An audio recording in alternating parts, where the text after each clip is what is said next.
have come to a conclusion that my overthinking is my superpower because when I channel it in the right direction, it's helping me think critically, it's helping me take time to analyze things before I come to a conclusion about anything. So, yeah, today I come with notes. I've made some notes on a scrap of paper left behind by my son.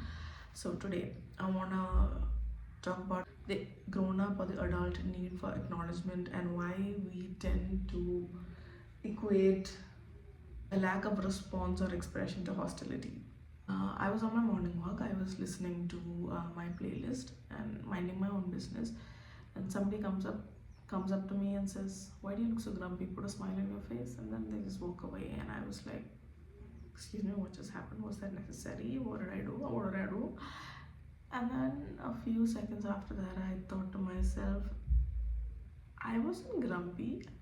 I wasn't rude. I was just listening. I was just minding my own business. Background story is that I am an active listener. When I curate my watch list. I put much effort into making my watch or hearing list, listening list. So the duration of my walks are usually dictated by how long the videos are on the playlist. Like if it's a small video that I'm listening to, I'll walk for that duration. If it's a long video, I'll walk for that duration. And when I'm listening to something, I am 100% invested in it because I can't passively listen to stuff. The minute I realize that I'm passively listening or I skipped a bit, and sometimes if I'm interrupted by someone and I forget to hit the pause button, I end up going back to the start of the video to listen to the whole thing because I can't do that half-ass, because most of them are things that genuinely make me happy. Most of them are lectures, most of them are funny shit, most of them are comedy pieces that I must have meant to listen to. So, and most of them make me think a lot, including the funny pieces. So when I'm at it, I don't realize what is going on around me, and whether it's a good thing or a bad thing, I don't want to go into that, but that's a topic for another time. But for now, this is the background story. I was just listening to my usual shit. Somebody comes up to me and says, "Why do you look so grumpy?" Put a smile on your face, and they just walk away. It brought me to my childhood. It reminded me of my childhood, how when guests came, we were encouraged to sing for them, dance for them. Even in my apartment, I've seen, when babies wave, when babies laugh, people reward them, people give them candy when they tell their names correctly. People clap and say, "Hey, good job, you're a very nice kid." And then, so we grow up in this culture where performance is rewarded. And so we grow up with this idea that, okay, if I perform for someone, I am seen, I am considered part of the social circle, so I can function well, I can fit in, I can do well.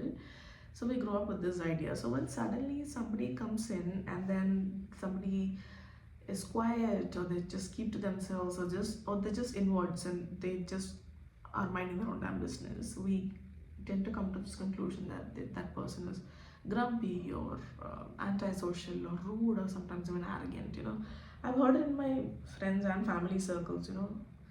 She is not someone who will talk much. She won't initiate conversation. She's such an arrogant person, and it got me thinking about grown-ups and how sometimes they have this ego that needs to be soothed, and sometimes it's not just about ego. Sometimes I feel grown-ups have this they need these micro validations, a nod, a smile, just somebody saying hey, somebody coming up to them and speaking, and that keeps them going. But sometimes they don't get these specific social responses, and they tend to force it out on people. It got me thinking, do you really want to pry a smile out of somebody, and is that going to be genuine if you pry it out? And in a world that is increasingly fake, do you want a smile to be fake as well?